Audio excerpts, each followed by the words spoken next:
제가 배꼽을 잡고 웃었습니다. 이분이 초등학교 4학년 때 전라도 광주에서 자랐답니다. 무등산 산기슭 밑에서 어릴 때 재밌게 뛰어놀았는데 그들은 친구들하고 주일만 되면은 빠짐없이 손에 손잡고 교회 가서 하나님 앞에 예배를 드렸답니다. 그런데 평일날은 주로 산등성이, 이등성이, 저등성이 쫓아다니다가 때로는 절에 가서도 놀았답니다. 왜냐하면 동네에 절이 하나, 아주 오래된 사찰이 하나 있어서 그들의 놀이터로 아주 좋아서 때로는 불상 뒤에 숨기도 하고 또 그들은 그 마당에서 놀기도 하고 재미있게 지냈답니다. 그러다가 어느 날 갑자기 가만히 보니까 사람들이 와서 그 불상 앞에 절을 하고 돈을 그 앞에다 이렇게 내더랍니다. 그래서 속으로 생각하기에 아니 저거 살아계신 하나님도 아니고 저 불상에다 헌금 내야 아무 소용도 없는데 라는 생각이 들더랍니다. 그래서 자기들끼리 작당을 어떻게 했냐면은 야 저거는 돈 내봐야 하나님 받지도 않으니까 우리가 빼다가 맛있는 거 사 먹어도 되지 않겠니? 하라고 자기들끼리 모의를 했답니다. 그래서 그들 놀다가 가끔 그 사람들이 불상에다 시주한 돈을 몰래 빼가지고 가서 맛있는 과자를 자주 사 먹었답니다. 그런데 이 나쁜 짓도 여러 번 하다 보니까 꼬리가 길어서 잡히게 됐습니다. 그 절에 있는 그 젊은 꼬마 스님한테 그만 딱 덜미가 잡혔습니다. 그래서 이 꼬마들이 다 붙잡혔답니다. 붙잡혀가지고 너희들이 이거 도둑질이야! 라고 하면서 그들을 벌을 세우는데 엎드려 뻗쳐 앉았다 일어나 우로 굴러 좌로 굴러 하면서 땀이 펄펄 나게 벌을 섰답니다. 그러더니 이제 마지막에 그 스님이 이야기하기를 너희들 집에다 갖다 이거 일릴 거야. 이런 도둑질한 거 학교에 가서 너희들 일릴 거야. 그럼 너네 아마 학교에서 퇴학당하겠지? 라고 하더랍니다. 아 그래서 애들이 한 번만 봐달라고 싹싹 빌었답니다. 그랬더니 그래 부처님의 자비로 너희들 용서해 주지. 그 대신 너희들 부처님에게 3번씩만 절을 해라. 잘못했다고 빌어라. 라고 얘기를 했답니다. 이때 꼬마들이 한 목소리로 얘기하길 저희들은 예수 믿기 때문에 절할 수 없습니다. 라고 그랬답니다. 스님이 깜짝 놀라더래요. 왜냐하면은 이놈들이 교회 다니는 놈들인지 몰랐는데 꼭 얘기하는 것이 순교의 각오를 하고 저희들은 불상에다 절할 수 없습니다. 라고 얘기를 하더래요. 그랬더니 스님이 끄덕끄덕하면서 신앙은 좋구만. 가봐. 그래가지고 용서를 받았답니다. 여러분 이 꼬마들이 믿음이 좋은 겁니까? 믿음이 안 좋은 겁니까?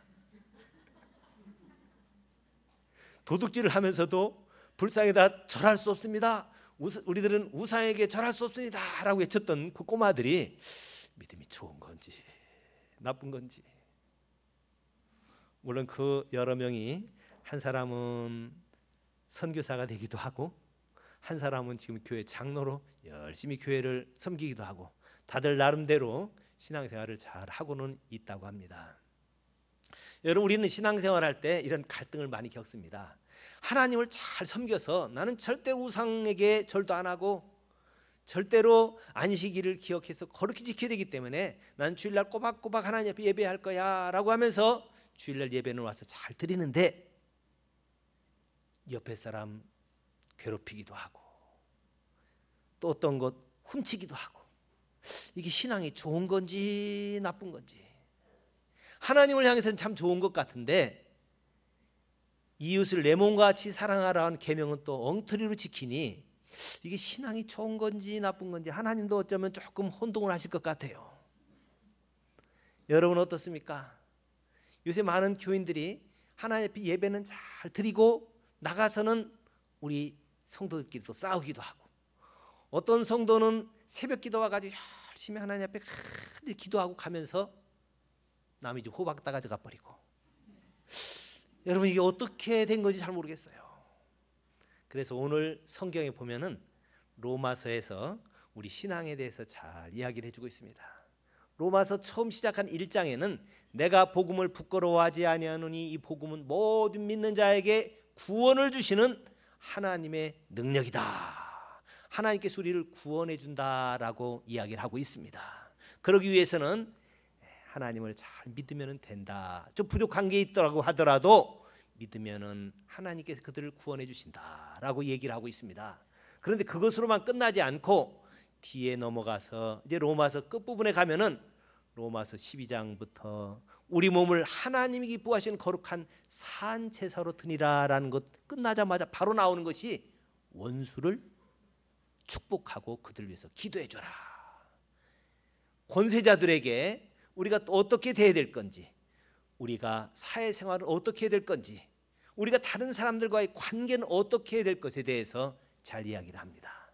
그래서 우리 기독교는 십자가가 위에서 아래로 길게 내려져 있고 옆으로도 또 이렇게 같이 있어서 이렇게 하나님을 향해서는 우리가 어떻게 될 건가, 그 다음에 이웃을 향해서 어떻게 할 건가를 잘 기록을 하고 있습니다.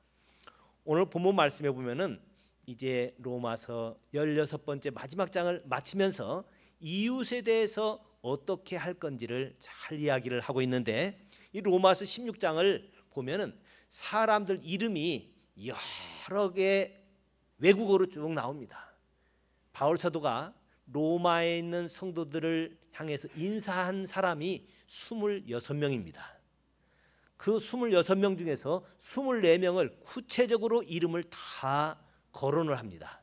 그래서 우리나라 사람들이 읽기도 좀 까다로운 이름을 24개나 잘 기록을 하고 있습니다. 자, 그런데 이 26명의 로마에 있는 교인들을 보면은 이 사람들이 종류가 다 다릅니다. 먼저는 남자들이 많이 있는가 하면은 여자들도 거기에 여러 번 기록되어 있는데 여자들이 9명 나와 있습니다. 그래서 로마에 있는 교인들은 여자, 남자 할 것 없이 다 로마의 교인입니다. 또 그 다음에 거기에 보면은 노예들이 여럿이 나와 있습니다. 노예가 그리스도볼로의 권속, 또 그 다음에 나기수의 권속, 그래가지고 여러 번 기록되어 있는데 여기 14절에 보면은 거기에 또 노예들의 이름이 많이 나와 있고 15절에도 노예들의 이름이 여러 명 기록되어 있는데 이 노예들 양반이나 상놈이나 귀족이나 노예나 다 그리스도 안에서 한 형제다, 한 일가다라고 이야기를 합니다. 자, 그 다음에 또 특별한 것이 고린도 교회에, 우리가 생각할 때는 고린도 교회 하면은 어떤 큰 한 교회로 생각하는데 이 고린도 교회는 조그마한 가정에서 모이는 교회 5개가 연합되어져 있는 그런 교회입니다. 먼저 그 16장 5절에 먼저 기록되어 있는데 또 저희 집에 있는 교회에도 문안하라, 내가 사랑하는 에베네도에게 문안하라 라고 얘기하고 있습니다. 그의 집에 있는 교회다라고 얘기합니다. 집에서 모였어요. 자, 친척들이 모이고 이웃들이 함께 모여서 교회가 됐습니다. 또 그 다음에 10절에도 또 기록되어 있는데 10절에도 그리스도 안에서 인정함을 받은 아벨레에게 문안하라, 아리스토볼로의 권속에게 문안하라 라고 얘기하고 있는데 그 집에 모인 교회입니다. 이렇게 해서 여기 오늘 16장에 5개의 지역에 있는 교회가 나옵니다. 그래서 어느 교회는 20명이도 모였을 거고 어느 교회는 30명도 모였을 거고, 그래서 로마의 5개의 교회가 함께 전체 로마 교회라는 이름을 불렀습니다. 자, 이건 뭘 우리에게 가르쳐 주나요? 교회가 좀 달라도 그리스도 안에서 다 한 형제라는 겁니다. 요사이 우리 옆에도 보면은 뭐 성광교회도 있고 또 다른 교회들도 주변에 많이 있습니다. 이런 교회도 다 그리스도 안에서 한 교회인 것을 믿으시기 바랍니다. 한 형제들입니다. 그리스도 안에서 그래서 어디가 어려우면은 도와주고, 또 수혜를 입었으면은 함께 도와주고, 또 지진으로 또 좀 교회가 무너지려고 하면은 도와주고, 어느 교회 성도가 아파서 큰 병을 앓고 있으면 또 우리가 헌혈도 해주고 또 같이 잘 함께 도와주는 것, 그리스도 안에서 한 형제 되었기 때문에 해야 될 일입니다. 자, 이렇게 여자나 남자나 또는 주인이나 종이나 또 곳곳에 흩어져 있는 모든 교회들이 다 한 교회이기 때문에 이들이 복음 안에서 한 형제가 되어서 이제 서로 사랑하고 섬겨야 되는데, 그러면은 이 그리스도 안에서 형제된 이 교인들이 어떻게 서로를 대해야 될 건가를 몇 가지 쭉 얘기하고 있는데, 여기 16장에 중요한 것만 한 3가지만 말씀드리도록 하겠습니다. 먼저 16장 2절에 보면은 이렇게 기록을 하고 있습니다. 너희는 주 안에서 성도들의 합당한 예절로 그를 영접하고 무엇이든지 그에게 소용되는 바를 도와줄지니 이는 그가 여러 사람과 나의 보호자가 되었음이니라. 예루살렘 교회 성도들이 바울 사도에게 대해서 또 많은 성도들에 대해서 보호자가 되어졌다라고 얘기합니다. 우리는 그래서 성도들끼리 서로 보호자가 되어야 될 줄로 압니다. 자, 따라해 봅시다. 보호자. 보호자는 누굴까요? 이거는 부모가 자녀를 돌볼 때 이걸 보호자라고 얘기합니다. 우리 학교에 가면은 자, 그에 대해서 네 보호자가 누구냐라는 것을 쓰게 되겠습니다. 물론 우리 학교 가면 보통 부모가 누군가를 얘기하지만 다 그렇지는 않습니다. 부모가 없는 사람도 있을 수 있습니다. 그럴 때는 보호자가 누군가라고 얘기합니다. 그 학생이 아프면은 그 보호자에게 연락합니다. 그 학생이 큰 어려운 일 당했으면은 그 보호자에게 연락을 하는 겁니다. 자, 이렇게 보호자는 부모처럼 그를 돌봐주고 섬겨주되, 자, 바울 사도에게도 보호자가 있었는데 그 보호자가 바로 베베라는 자매였다고 얘기합니다. 근데 이 베베라는 바울 사도의 보호자는 주로 어떻게 했냐 하면은 이가 그에게 합당한 모든 것들을 그에게 도와주는데, 도와줄지니 이는 여러 사람과 나의 보호자가 됐다라고 얘기합니다. 보호자가 되어졌다. 우리 그래서 성도들은 서로 보호자가 되어줘야 된다는 겁니다. 부모처럼 그를 도와주되 어려울 때 도와주고, 굶주릴 때 먹여주고, 또 입을 것이 없을 때 입혀주고, 학비가 없으면 서로 도와주고, 우리 성도들끼리는 서로 이렇게 보호자가 되어져야 된다라고 첫 번째 얘기합니다. 그 다음 2번째 또 우리에게 서로 대할 때 어떤 관계에서 우리 교회 성도들끼리 대해야 되는가를 잘 이야기를 하고 있는데 4절에 있습니다. 우리 4절 한번 성경을 찾아서 읽어보겠습니다. 그들은 내 목숨을 위하여 자기들의 목까지도 내놓았나니 나뿐 아니라 이방인의 모든 교회도 그들에게 감사하느니라. 내 목숨을 위하여 자기들의 목까지 내놨다라고 얘기합니다. 옆에 사람한테 얘기해 볼까요? 내 목은 당신 겁니다. 내 목은 당신 겁니다. 여러분, 바울 사도를 위해서 브리스길라와 아굴라는 자기 목까지 내어놨다고 얘기를 해요. 자, 이게 뭐예요? 그를 섬길 때 억울한 일 당하고 큰 위험을 닥쳤으니까 내가 대신 죽겠습니다라고 목숨을 내어놓는 거예요. 우리 성도들은 이렇게 해야 된다라고 얘기합니다. 보호자가 될 뿐만 아니라 목까지 내어놓는 그런 존재가 되어져야 된다.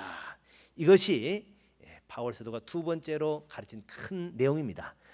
3번째는 오늘 읽은 본문 말씀 13절에 기록되어 있습니다. 13절을 우리 한번 같이 읽겠습니다. 13절, 주 안에서 택하심을 입은 루포와 그의 어머니에게 문안하라. 그의 어머니는 곧 내 어머니니라. 여기 루포는 예수님이 십자가를 지고 골고다로 올라갈 때, 자, 거기 누가 대신 십자가를 지고 갔습니다. 누가 지고 갔나요? 구레네 시몬이라고 얘기하는데 그 구레네 시몬의 아들이 루포라고 이야기를 합니다. 자, 그래서 이 루포를 거론할 때 뭐라고 얘기를 하냐면은 루포의 어머니, 그의 어머니는 곧 내 어머니다라고 얘기합니다. 여러분, 그래서 우리 교회 안에서 우리 형제의 어머니, 형제의 아버지는 나의 어머니 곧 나의 아버지라고 믿는 성도들은 그렇게 대합니다. 여러분, 믿는 성도들이 얼마나 이렇게 서로 진하게 서로 사랑하면서 한 가족처럼 지내는지, 자, 이렇게 옛날 초대교회 때는 같은 한 가족처럼 생활했습니다. 그러다 보니까 그의 어머니가 곧 나의 어머니 같아요. 자, 그의 아버지가 곧 나의 아버지입니다. 그래서 실제로 이런 일들이 많이 일어났는데 재산을 상속할 때도 꼭 자기 자녀에게만 상속하는 것이 아니라 딱 봐서 아주 가난하고 어렵다 하면은 그 성도들 가운데 어린 사람들 그들에게 자기 재산을 뚝 떼서 나눠주는 일이 많이 있었습니다. 제가 몇 년 전에 캐나다 토론토에 가서 부흥회를 인도하는데 거기 서부교회라고 그 한인교회에서는 아주 중심이 되어지는 그 교회가 하나 있습니다. 그 큰 교회에 장로님이 한 분 계셨습니다. 여러 장로님 중에서 유독스럽게 다른 사람들을 잘 섬기는 그런 장로님이었습니다. 저도 그래서 갔더니 그 장로님이 맛있는 음식도 사주고 저에 대해서 잘 안내도 해주고 잘 섬겨주더라고요. 그래서 제가 얘기했습니다. 아유 장로님 정말 감사합니다.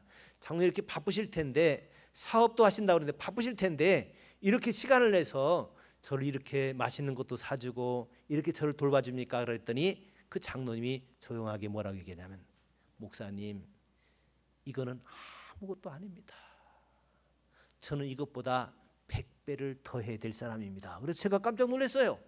아니 장로님이 나만 섬기는 것이 아니라 했던 선교사님들 오면은 선교사님들 안내도 해주고 또 외국에서 유학생들 오면 그들도 돌봐주고 그렇게 잘 섬겨줘서 참 바쁘신데도 수고 많이 하신다라고 했는데 100배도 더 해야 된다고 그래가지고 저는 깜짝 놀랐어요. 그게 무슨 말씀입니까? 라고 얘기했더니 장로님이 눈물을 글썽이면서 저에게 얘기합니다. 목사님 저는 캐나다에 유학 온 가난한 유학생이었습니다.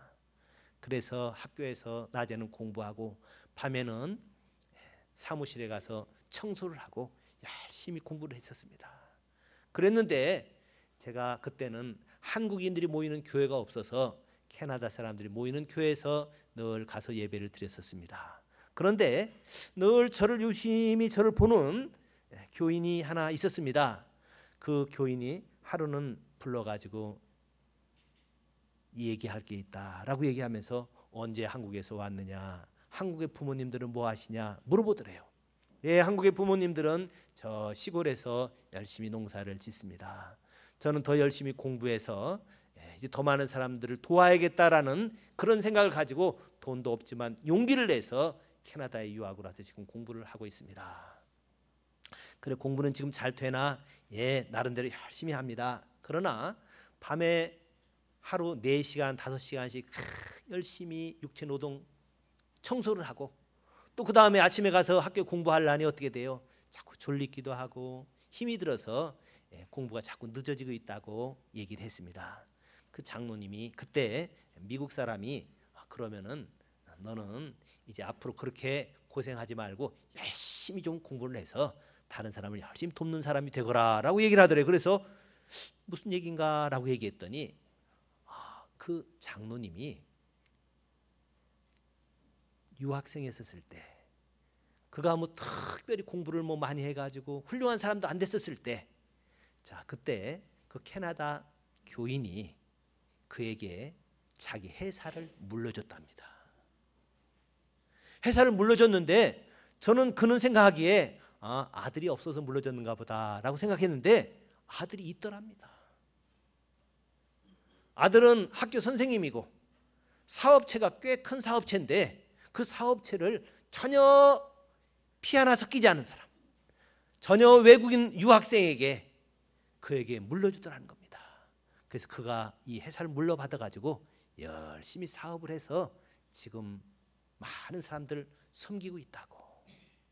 여러분 정확하게 복음 안에서라면은 너의 어머니가 곧 나의 어머니고 너의 아버지가 나의 아버지고 너는 또 나의 아들이다. 여러분 이렇게 복음 안에서는 원래 내 아버지 뜻대로 행하는 자가 형제요 자매요 모친이라는 말씀입니다. 예수님께서 어느 날 복음을 열심히 전하고 있을 때 제자들이 와서 얘기했습니다. 예수님의 어머니와 형제들이 왔습니다. 라고 얘기할 때 예수님이 누가 내 형제고 누가 내 모친이냐? 내 아버지 뜻대로 행하는 자가 형제요 자매요 모친이다 라고 말씀하셨습니다. 초대교회는 이렇게 한 성도들이 친형제처럼 지내고 심지어는 자기 재산까지 그에게 상속하되 내 아들보다 얘가 사업을 더 잘하겠다. 내 아들보다 이 사업을 맡으면 얘가 더 잘하겠다. 그러면서 조건은 너가 이 사업을 잘해서 다른 사람을 열심히 도우며 섬기며 살아라. 그런데 제가 그 캐나다 교회 장로님으로부터 들은 얘기인데 실은 자기 같은 사람이 하나가 아니랍니다. 그런 사람들이 주변에 꽤 있다고 그래요. 여러분, 이것이 복음 안에서 한 형제된 모습입니다. 당신의 어머니가 나의 어머니고 당신의 아들이 내 아들이고 우리가 만약에 성도들끼리 그렇게만 사랑한다면은 우리 연세 많으신 어르신들도 외롭지 않을 거예요. 모든 성도들이 어머니처럼 돌보니까 모든 성도들이 아들처럼 돌보니까 그들이 잘 자라가게 되고 또 그렇게 자라간 사람은 다른 사람들 섬기는 사람이 되어질 겁니다. 어제도 추운 날씨에도 촛불을 들고 전국에서 200만 명 이상 되는 많은 사람들이 길거리에 나가서 외치고 노래를 부르고 여러분 만약에 권세 있는 사람들이 높은 사람들이 돈 많은 재벌들이 옆에 사람을 대할 때 자, 그들을 내 형제로 대하고 내 자녀로 대하고 내 부모로 대한다면은 어떻게 가지고 있는 권세를 가지고 무례히 행하고 임의로 주장하고 사람들을 아프게 할 수 있겠습니까? 우리 복음 안에서 다른 사람들 대할 때 이렇게 내 형제로 대해주는 것 이것이 올바른 신앙생활입니다. 하나님만 위로 잘 섬길 뿐만이 아니라 이웃도 내 몸과 같이 사랑하는 것 우리 십자가는 위에서 아래만 있을 뿐만 아니라 옆에도 함께 있는 이것이 올바른 십자가고 올바른 복음입니다. 우리 복음 안에서 맺어진 부모고 복음 안에서 맺어진 형제가 되어서 이제 이 세상에 빛을 밝히는 저와 여러분이 되시기를 주님의 이름으로 축원합니다. 이렇게만 얘기하고 맨 마지막 끝에 있는 25절부터 27절을 우리 한번 더 읽도록 하겠습니다. 25절부터 27절 자 우리 한번 같이 읽겠습니다. 나의 복음과 예수 그리스도를 전파함은 영세전부터 감추어졌다가 이제는 나타나신 바 되었으며 영원하신 하나님의 명을 따라 선지자들의 글로 말미암아 모든 민족이 믿어 순종하게 하시려고 알게 하신 바 그 신비의 계시를 따라 된 것이니 이 복음으로 너희를 능히 견고하게 하실 지혜로우신 하나님께 예수 그리스도로 말미암아 영광이 세세 무궁하도록 있을지어다. 아멘. 끝에 이렇게 복음이란 말이 두 번 나와 있습니다. 25절에 나의 복음과 예수 그리스도를 전파함은 이렇게 기록되어 있고 그 다음에도 26절에도 이제는 나타나신 바 되었으며 영원하신 하나님의 명을 따라 선지자들의 글로 말미암아 모든 민족이 믿어 순종하게 하시려고 알게 하신 바 그 신비의 계시를 따라 된 것이니 이 복음으로라고 얘기하고 있습니다. 이 복음은 이렇게 모든 민족이 함께 하나님을 알고 하나님의 복을 받을 뿐만이 아니라 여기 모든 민족은 우리 대한민국 사람만 이야기하는 것이 아니고 우리나라에 지금 와서 살고 있는 많은 외국인들이 있습니다. 우리나라에 와서 살고 있는 조선족들도 있고 베트남 사람들도 있고 저기 여러 나라 모슬림 지역에서도 와 있고 뭐 미국에서도 영국에서도 서구라든지 아프리카라든지 전 세계에서 많은 사람들이 우리나라에 와 있습니다. 여러분 이들도 함께 복음 안에서 이런 복을 받아야 된다. 우리는 그래서 그들도 함께 섬기며 살아야 될 사람들입니다. 우리 피부가 같은 우리 한국 사람들만 우리 형제로 지내는 것이 아니라 우리는 더 넓혀서 모든 민족이 함께 다 하나님 안에서 복을 받고 함께 이 축복을 받을 수 있도록 함께 돕고 섬기는 이런 넓은 세계 모든 사람을 품는 이런 사람이 되어져야 된다라는 것이 복음입니다. 이것이 바로 로마의 교회에 있는 바울 사도가 편지한 내용입니다. 우리는 그래서 우리 오늘은 여기 중국에 있는 사람들이, 중국 자매들이 여기 와 있는지는 모르겠습니다. 우리 교회 중국 자매들이 자주 오는데, 또 더 나아가서 이제 아프리카에서 온 사람들도 우리 교회에 와야 됩니다.